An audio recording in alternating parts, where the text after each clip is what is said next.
자, 안녕하세요. 오늘은 간이가세자 홈택스로 어떻게 신고하는지 한번 알아보도록 하겠습니다.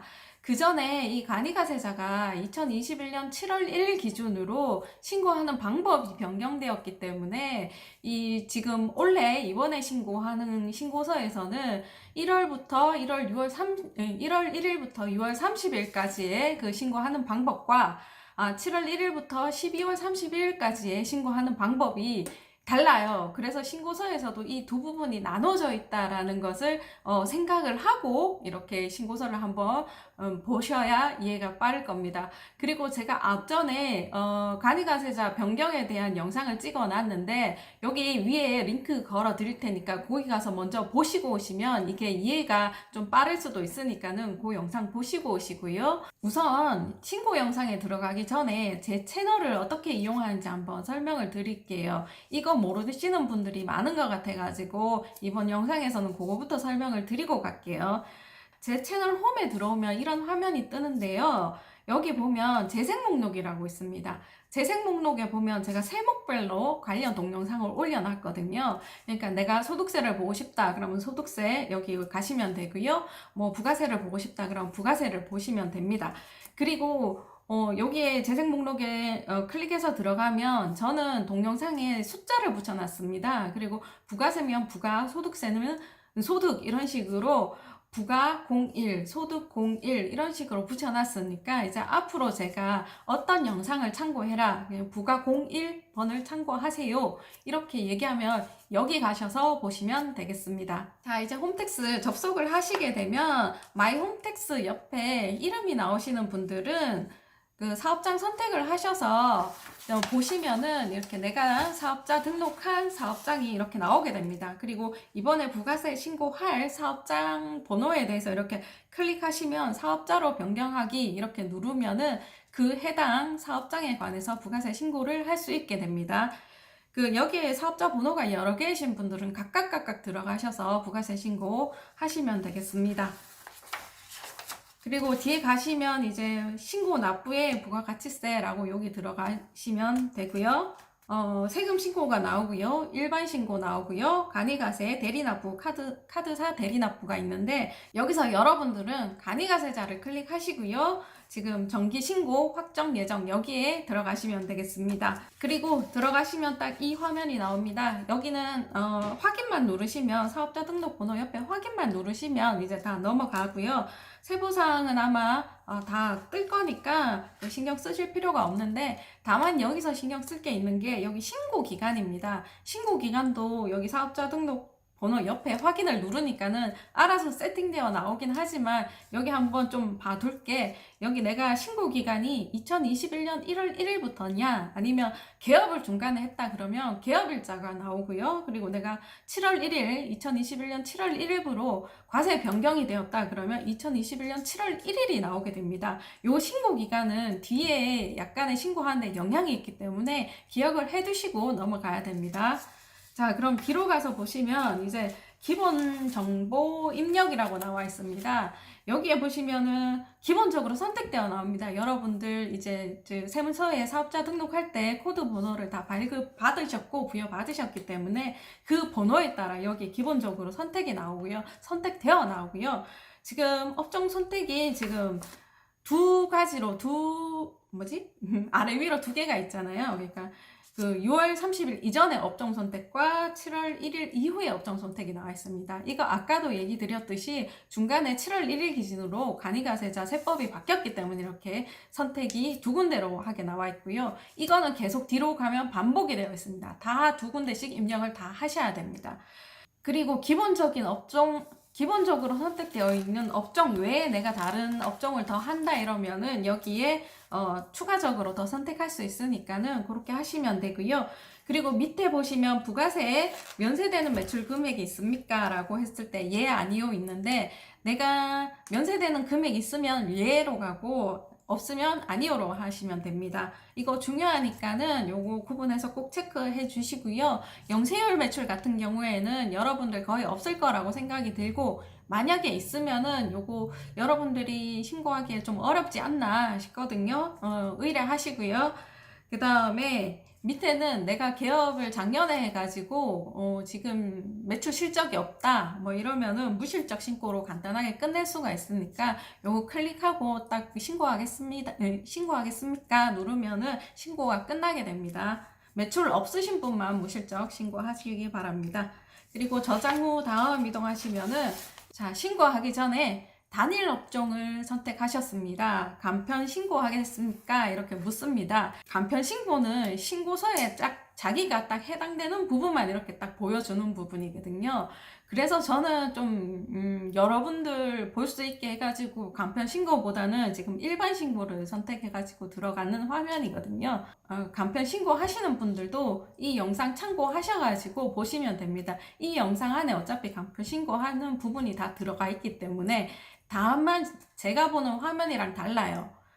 그거 차이고, 만약에 간편 신고 대상자라도 내가 이 영상하고 똑같이 보고 따라 하겠다 하시는 분들은 그냥 취소 이렇게 누르면은 그냥 일반 신고서가 나오게 되기 때문에 내가 간편 신고하겠다 하시면은 확인을 누르시고 그리고 나는 일반 신고하겠다라고 하시는 분들은 취소를 누르시면 되겠습니다. 자, 그러면 저는 취소를 눌러서 일반 신고로 한번 들어가 보겠습니다. 신고 영상 설명하기 전에 제가 간단하게 한번 더 설명드릴 게 있는데 이게 여기에 좀 중요해가지고 한번 더 설명하고 가겠습니다. 제가 앞전 영상 보시면 이거에 대해서 자세하게 설명을 해놨기 때문에 혹시 더 자세하게 알고 싶다 이러신 분들은 거기 가서 한번 더 보시고요. 그리고 여기 보시면은 제가 표로 해놨는데 그 공급 대가란 말이 있고요. 공급 가액이란 말이 있고 세액이란 말이 있습니다. 여기 공급 가액과 세액을 합친 금액이 공급 대가고요. 공급 가액의 10%가 세액이 됩니다. 요 부분을 왜 잘 알아야 되냐? 이 신고서에서는 공급 대가를 입력하라는 부분이 있고요. 그 공급 가액을 입력하라는 부분이 있고요. 세액을 입력하라는 부분이 있습니다. 그래서 요거 헷갈리지 말고 하라는 대로 입력을 하셔야 됩니다. 자, 그러면 신고 내용에 가서 저기 옆에 보시면 간이가세자 신고 내용이 있습니다. 이 2번 탭 같은 경우에는 그 신고서를 이렇게 총괄적으로 나타내는 그 탭이라고 보시면 되고요. 여기에 이제 하나하나 메뉴를 들어가서 한 개 이렇게 입력하는 거라고 생각을 하고 계셔야 됩니다. 아니면 굉장히 헷갈립니다. 자, 보시면 맨 처음에 과세표준 및 매출 세액 작성하기가 있고요. 그 뒤에 보시면 매입 경감공제 세액이라고 나와 있습니다. 요 3, 4번 카테고리가 굉장히 중요한 카테고리이고요. 그 중에 그 3번 과세표준 및 매출 세액 부분을 여기 입력하는 게 중점이 된다라고 생각을 하시면 됩니다. 요거는 내가 매출하는 금액에 대해서 세액 금액을 계산하는 부분이라고 생각을 하시면 됩니다. 그러면 한번 보도록 하겠습니다. 과세표준 및 매출 세액이라고 나와 있고 옆에 작성하기 누르시면 과세표준 및 매출이란 부분이 나오게 됩니다. 여기도 딱 보시면 알겠지만 6월 30일 이전분과 7월 1일 이후분이 나눠져 있습니다. 이게 세번 개정 때문에 그렇습니다. 그러면은 내가 매출했는 1년 총 만약에 1월 1일부터 12월 30일까지가 내가 과세 기간이다. 그러면은 거기에 매출이 총 1,000만 원이었으면은 1월 1일부터 6월 30일까지 매출이 400만 원이었다. 그러면 400만 원 입력하시고요. 그리고 밑에 7월 1일부터 12월 30일까지 매출 나머지 600만 원에 대해서는 밑에 입력을 해주셔야 됩니다. 이게 계속 뒤로 가면서도 계속 반복이 되니까 요거 꼭 기억을 계속 하시고 이렇게 신고를 하셔야 됩니다. 자, 그 다음 보시면은 이게 6월 30일 위에 부분 보시면 신용카드 매출하고 기타 매출밖에 없습니다. 왜냐하면 그때는 세금계산서 간이가세자 같은 경우에는 세금계산서를 발급할 수 없었기 때문에 칸이 2칸밖에 없는 거고요. 7월 1일 이후부터는 간이가세자도 이제 세금계산서 발행 대상이 되는 간이가세자가 있습니다. 그렇기 때문에 위에 2칸이 더 추가돼서 7월 1일은 나타난다고 볼 수 있고요. 만약에 이번 기회도 세금계산서 내가 발행한 게 없다. 받은 게 아니라 내가 발행한 게 없다라고 하시는 분들은 매출처별 세금계산서 합계표 여기 작성 안 하시면 됩니다. 그리고 여기 작성하기 지금 제가 눌러보니까는 아직까지 활성화가 안 되는 건지 아니면 이 분이 없으셔서 이게 작성하기가 안 되는지는 확실하게 모르겠는데 아마 다 불러올 거거든요. 불러오게 하셔가지고 여기 집어넣으면 되는데, 일단은 영세율 사업자는 아니라고 가정을 하고요. 그리고 매입자분 발행은 거의 없을 거라고 생각이 듭니다. 그러면 여기에 그걸 다 땡겨오면 과세분의 그 금액이 입력이 될 거고요. 그 과세분은 2021년 7월 이후 과세분 명세에 세금 계산서 발행분에 올리면 되겠습니다. 그 금액을 적어 넣으시면 되겠습니다. 그리고 매입자분 발행분이 있는 경우에는 거기 매입자 발행 세금 계산서에 그 금액을 넣으시면 되겠습니다. 자, 그러면은 세금 계산서에 대한 지금 입력한 거는 세금 계산서에 대한 매출을 입력을 하신 거고요. 근데 이거는 이번 기에는 거의 없을 거라고 생각이 들고, 자, 여러분들이 많다라고 생각하는 매출은 제가 아직까지는 세금 계산서 매출보다는 저기 신용카드 매출 부분이 많다라고 생각이 들거든요. 다음 장에 보시면 이제 세금 계산서에 대한 매출을 입력하는 부분이 나옵니다. 자, 여기서 중요하게 봐야 될 게 뭐냐? 신용카드 매출 전표 현금 영수증 발행 금액은 부가가치세를 포함한 금액으로 입력하시기 바랍니다. 이렇게 되어 있습니다. 이거는 공급 대가를 입력하시는 부분입니다, 여러분들. 자, 보시면 이렇게 나눠져 있는데 저기 면세 매출은 없다라고 가정을 하겠습니다. 그럼 과세 매출만 이렇게 활성화가 돼 있을 거고요. 그리고 밑에 보시면 신용카드 발행 내역 조회라고 있고 현금 영수증 매출 총액 발행 내역 조회라고 있습니다. 요거 각각을 클릭을 해 보시면은 이런 화면이 뜨는데, 여기에 보면 신용카드 매출 자료 조회에서 2001년 1분기부터 4분기까지 조회하시면 전체 금액이 뜨게 됩니다.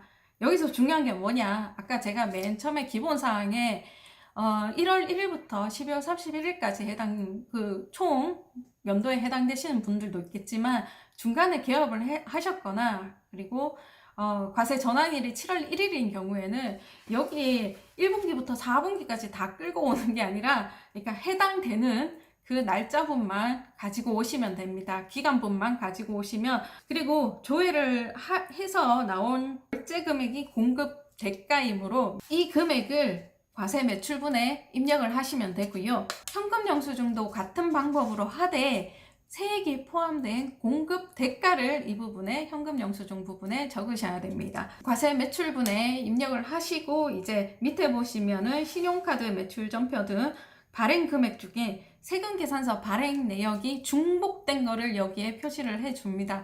근데 여기서 내가 세금 계산서 발행 금액이 없다라고 하시는 분들은 당연히 해당 사항이 없겠죠. 근데 세금 계산서도 발행을 하고 우리는 신용카드도 발행 대상인데, 거기에서 이 건은 세금 계산서도 발행을 했고 카드 발행도 했다, 이런 부분을 여기에 적어 주시면 됩니다. 거의 없을 겁니다. 그리고 입력 완료하고 넘어가시면은 앞에 다시 신고서 화면으로 2번 화면으로 다시 돌아옵니다. 그럼 확인을 하시면 됩니다. 자, 신용카드 매출 금액 등 발행 금액 집계표 이 부분에 작성한 금액이 나타납니다. 그러면 작성한 금액이 나타나는데, 여기서 또 문제는 위에 가셔서 신용카드 현금 영수증 발행분이 두 칸이 있죠. 6월 30일분까지랑 그리고 7월 1일부터 시작하는 부분에 이 금액을 나눠서 입력을 해줘야 됩니다. 그러니까 내가 6월 30일까지 매출을 위에 적어주시면 되고요. 그 이후의 매출을 밑에 적어주셔야 됩니다. 같은 신용카드 금액이라도 이렇게 두 개 나눠 적는다라고 생각을 하시면 됩니다. 그리고 밑에 기타 영수증 외 매출분이 있습니다. 이거 여러분들 잘 아실 텐데, 내가 매출을 하고 내가 음식을 팔고 내가 상품을 팔았는데 여기에 대해서 세금 계산서 발행을 안 했고요. 신용카드 영수증 발행 안 했고요. 현금 영수증 발행을 안 했고요. 이런 부분, 그러니까 돈을 직접 받았는데 현금 영수증을 발행하지 않았거나, 아니면 계좌 이체 받았는데 다른 현금 영수증이라든지 아니면 세금 계산서를 발행하지 않는 부분을 여기에 적어주는 겁니다. 그것도 마찬가지로 상반기, 하반기 이렇게 나눠서 적어주시면 되겠습니다. 이 부분은 따로 입력하는 칸 없이 여기에 직접 입력하시면 되겠습니다. 자, 그리고 밑에 신용카드 매출 전표 등 발행세 공제라고 나와 있습니다. 이 부분에서는 이제 자동 계산이 되니까 입력 딱 두 군데만 하시면 되는데, 여기 6월 30일 이전 공급한 매출분은 위에 여기서 과세분 매출에서 적으신 금액 그대로 가지고 오시면 되고요. 밑에 7월 1일 이후 공급한 매출도 아까 적으신 고금액 그대로 가지고 오시면 되겠습니다. 둘이 그 7월 1일 기준으로 그 세액 공제 방법이 바뀌었기 때문입니다. 요거는 그러면 세액은 자동 계산되니까는 그거 넣기만 넣으시고요. 저장 후 이동하시면, 자, 뒤로 가시면 과세 유형 전환이라고 있는데, 이거는 여러분들이 대부분은 해당 사항이 없을 거라고 생각이 들고요. 만약에 내가 재고를 많이 쌓아놓는 업종이나 아니면 고가의 기계장치를 매입하신 분들, 자, 이런 분들은 의뢰를 좀 하셔서 신고를 하시고요. 다른 분들은 그냥 넘어가시면 되겠습니다. 자, 이제 2번 다시 돌아왔죠. 신고 내용으로. 그러면 여기에 이제 과세표준 및 매출세액 부분에 이제 입력한 게 여기 들어가 있을 겁니다. 보시면 2번, 여기는 소매업이라서 2번과 5번에 매출 금액이 들어가면 되고요. 그리고 다른 분들은 뭐 각각 그 칸에 그 번호에 맞게 금액이 들어갔는지 한번 확인을 해보시면 되겠습니다. 그리고 영세율 같은 경우에는 없다라고 가정을 하고요. 재고납부세액 없다라고 가정을 하겠습니다. 그러면 자, 밑에 합계 금액이 내가 작년에, 그러니까 개업일 이후 그리고 1월 1일부터 또는 7월 1일부터 한 매출이 자, 맞는지 한번 확인을 해보시면 되겠습니다. 여기에 합계 금액은 공급 대가가 되겠습니다. 자, 뒤로 가시면 매입 세금 계산서 등 수치 세액 공제라고 나와 있습니다. 여기 이때까지 입력했던 게 매출세액에 관한 내용이었다 그러면 여기서 입력할 거는 매입세액, 그러니까 매출세액에서 공제, 차감할 금액을 여기 입력을 해주시는 겁니다. 보시면 카테고리별로 매입 처별 세금계산서 합계표, 그러니까 세금계산서를 받은 부분이고요. 그 다음에 신용카드 매출전표 수령 부분입니다. 그리고 공제받지 못할 매입세액은 제가 부가세 3번 영상에 설명을 했습니다. 여기 가서 한번 참고해서 보시고요. 공제받지 못할 매입세액이 있는 경우 여기 적어 주셔서 차감을 하셔야 됩니다. 그리고 밑에 부분은 조금 이따가 설명을 드리도록 하겠습니다. 자, 밑에 보시면 매입처별 계산서 합계표라고 있습니다. 요거는 세금 계산서가 아닙니다. 여러분들 면세에 관해서 발행하는 계산서 부분입니다.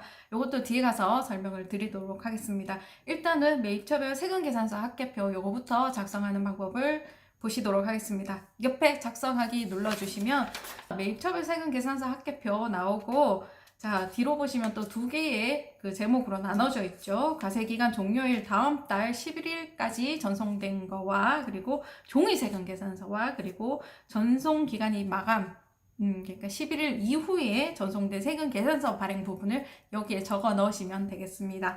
그리고 11일까지 전송된 전자세금 계산서 같은 경우에는 옆에 전자세금 계산서 불러오기 하면은 여기 불러와질 거고요. 저는 지금 아직 활성화가 안 됐기 때문에 그 부분은 안 보이는데 불러오기 하셔서 넣으시면 여기 아마 자동으로 들어갈 거고요.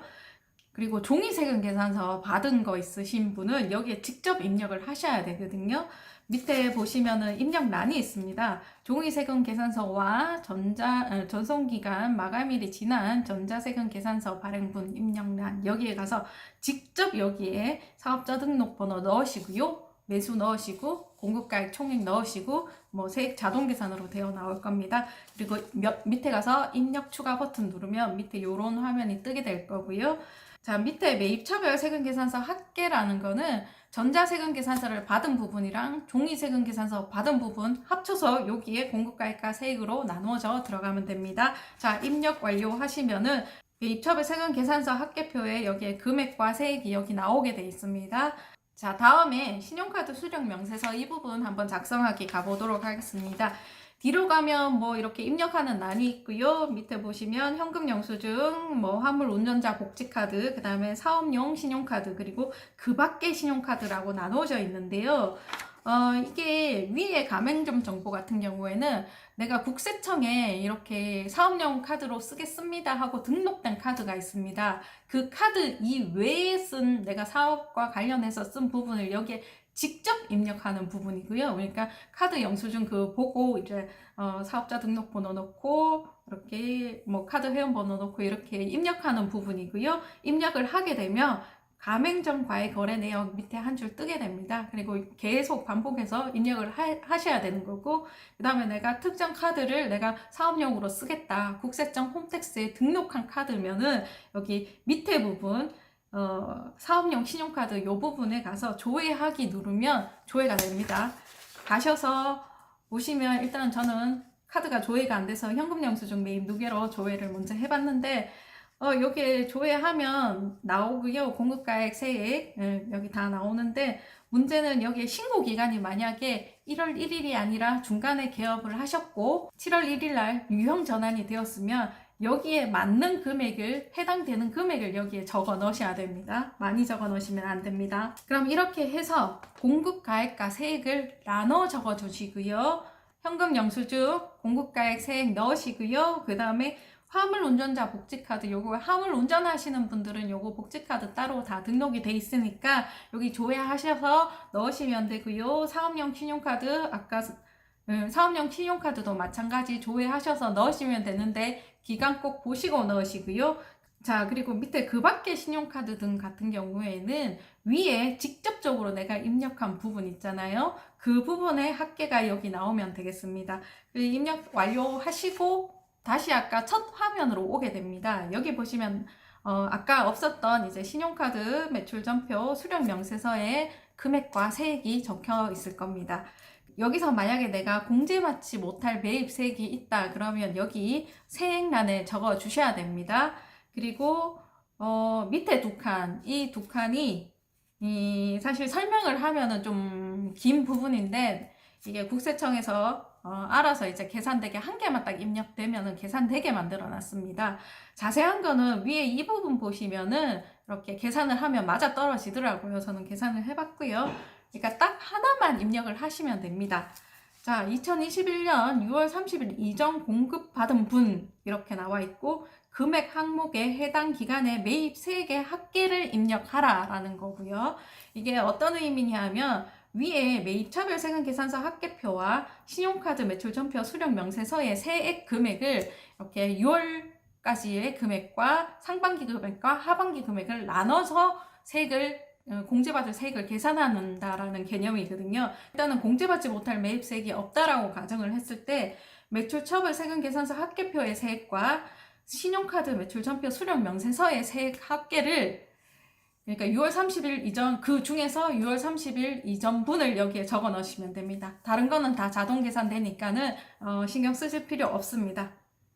자, 그리고 밑에 보시면 매입차별 계산서 합계표 있습니다. 이건 세금 계산서 아니고요. 면세 매입에 해당되는 계산서 합계표입니다. 이것도 요거는 간단하죠. 작성하기 누르면은 화면이 뜰 거고요. 전자계산서 불러오기 클릭하면은 알아서 다 불러와질 겁니다. 그리고 옆에 보시면은 전자계산서 불러오기는 기본 정보 입력의 신고 기간에 맞추어 줘야 됩니다. 네. 그러니까 중간에 개업을 했든 뭐 어쨌든 그 과세 유형 전환이 됐든 간에 알아서 불러와 진다라는 얘기 같거든요. 그리고 여기에도 과세기간 종료일 다음 달 10일까지 전송된 계산서 외에 발급받은 매입처별 명세라고 나와 있습니다. 내가 종이로 받은 계산서가 있다 그러면 여기에 넣으시면 됩니다. 자, 다 입력하시면은 다시 앞으로 오게 되는데 여기 보시면 매입처별 계산서 합계표 금액이 작성되어 있죠. 그러니까 요거 작성을 누르면 여기 갔다가 다시 돌아오고 그 다음에 요걸 다 입력하고 밑에 또 작성을 하려면 그걸 작성하기를 누르고 다시 또 이쪽으로 갔다가 또 그게 끝나면 다시 화면으로 복구되는 그런 화면의 연속이거든요. 이게 그렇게 개념을 좀 잡아주세요. 자, 지금 제가 도와주시는 분의 사업장 같은 경우에는 의제 매입, 세액 등에 여기는 해당 사항이 없는데 그래도 여러분들 그 대상자들 많으니까는 한번 설명하고 가도록 하겠습니다. 그리고 이게 바뀐 게 아까 계속 제가 앞에 영상, 그러니까 그 바뀌었다라고 하는 영상, 그 영상을 보라고 하는 이유가 이런 거에 다 연관이 돼 있기 때문에 먼저 보고 오라고 얘기를 한 거고요.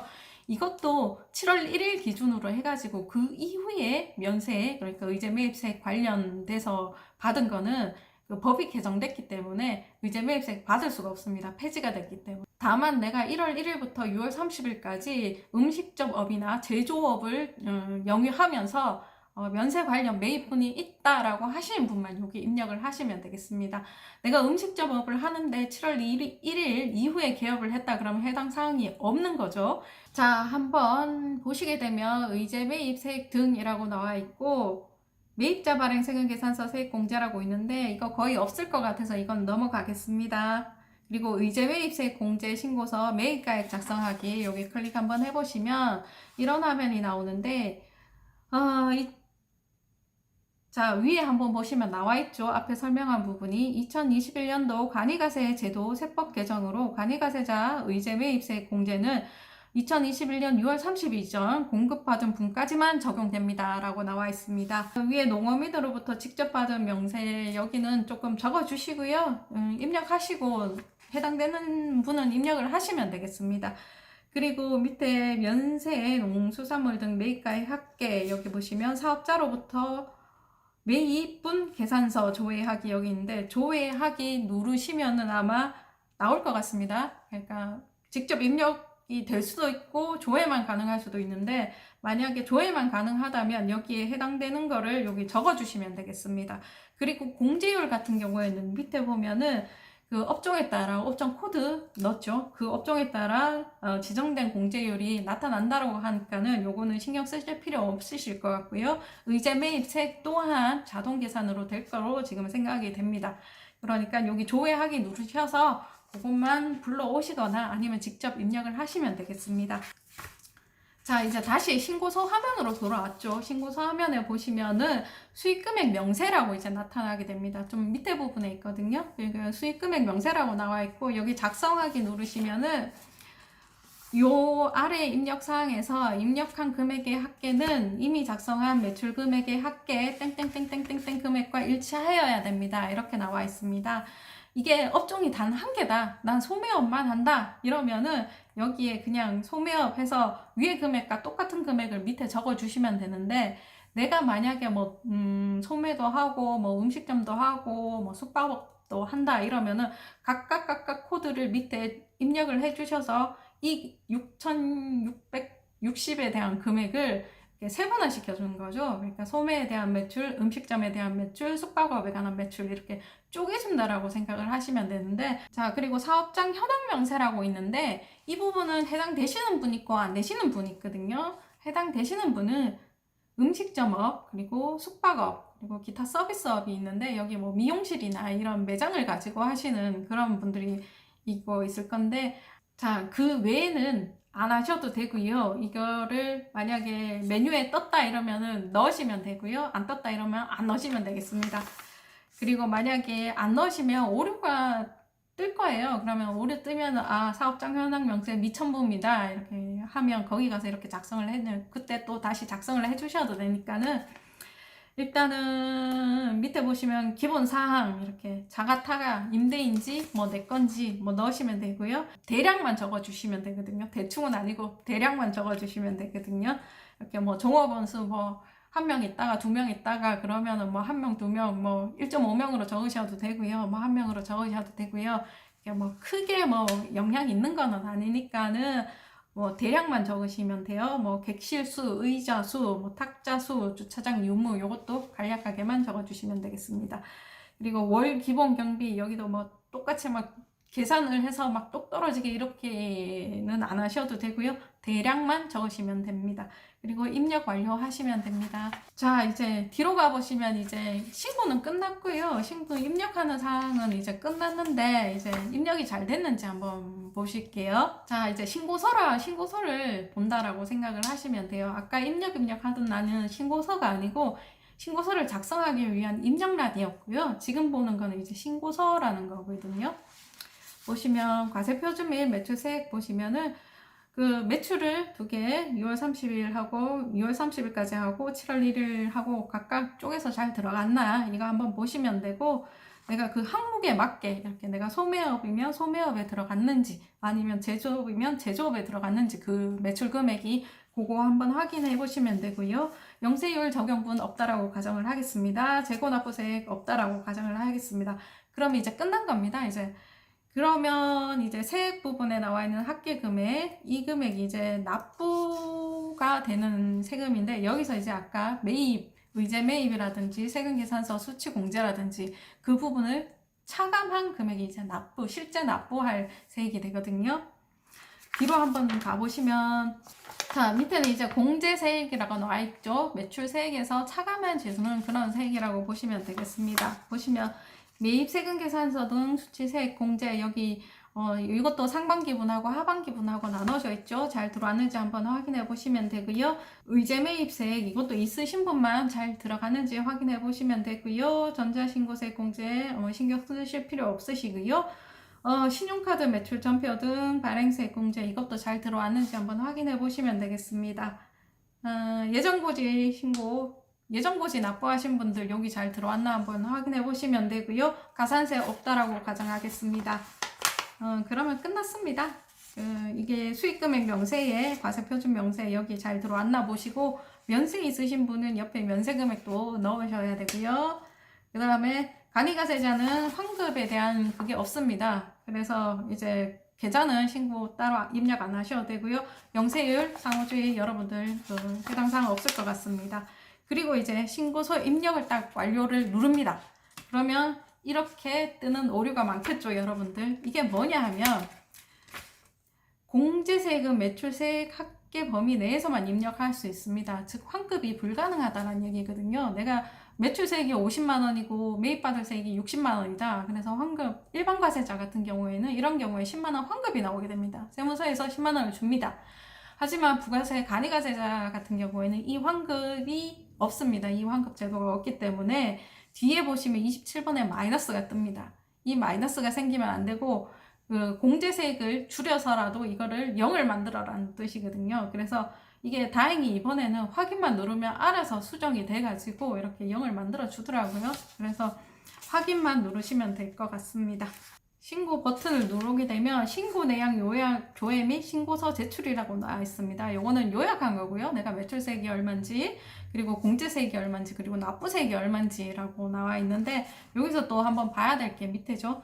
간이과세 사업자 납부 의무 면제 적용 기준 안내라고 나와 있습니다. 2021년도 과세 기간 동안 재화 또는 용역에 공급한 분에 대해서 공급 대가 합계액이 4,800 미만인 경우에는 그 금액이 나와도 납세 의무를 면제한다라는 뜻이거든요. 근데 다만 여기서 중간에 개업하신 분들 있잖아요. 만약에 내가 7월 1일 개업해가지고 12월 30일까지 사업을 영위했을 때 공급 대가 부분입니다. 대가가 2,400이었다라면 이거를 만약에 내가 1년 1월 1일부터 12월 31일까지 1년을 풀로 영위했을 때는 4,800을 벌었겠구나 하는 이 추정입니다. 그래서 이 공급 대가 합계액이 4,800 미만입니다. 미만인 경우에는 납세 의무가 면제가 되는 거고요. 하반기 만약에 2,400이었다 그러면은 환산을 하면 4,800 이상이 내버리기 때문에 이 분은 납세 의무가 있는 겁니다. 자, 여러분들 신고 이제 다 해봤는데 어려우시죠? 이게 원래 부가세, 간이가세자 이게 취지가 이렇게 어려우면 안 되거든요, 여러분들. 제가 누누이 말했는데 부가세 이거 없애야 됩니다. 없애고 이게 매출 일반 신고서로 작성을 하되 지금 이렇게 부가세가 변하면 일반 신고서랑 거의 차이가 없습니다, 여러분들. 다 들어올 거 다 들어왔습니다. 지금 일반 신고서에 있는 거. 차이가 없는데 일반 신고서대로 신고하고 그러면 거기에 납부세액 나올 거 아닙니까? 그냥 그 납부세액에 간이가세자 매출 규모 얼마에서는 얼마 거기에 몇 프로만 내라. 어차피 4,800 이상은 똑같으니까 그 밑에는 내지 마라. 나왔더라도 내지 마라. 이렇게 해도 되거든요, 사실. 근데 이걸 간이가세자 제도를 계속 유지하는 이유도 모르겠고 저는 그렇게밖에 생각이 안 들거든요. 이게 위에서 법 만드는 사람들이 밑에서 실무를 안 해보니까는 이게 어떤 현상이 밑에서 벌어지는지 몰라서 지금 법을 덕지덕지 만드는 그런 느낌인데 제 불만만은 아닐 것 같아요, 이번에 보면은. 그리고 제가 또 한 가지 말씀드릴 게 있는데 지금 이 영상을 찍기 위해서 제가 조금 간이가세자 분을 모집을 했거든요. 한 분이 돼가지고 지금 그분의 지금 도움을 받아서 지금 영상을 찍고 있는데 이분이 공교롭게 그 업종 코드 오류였어요. 그래서 맨 처음에 저는 이게 계속 신고를 하니까는 오류가 발생을 하더라고요.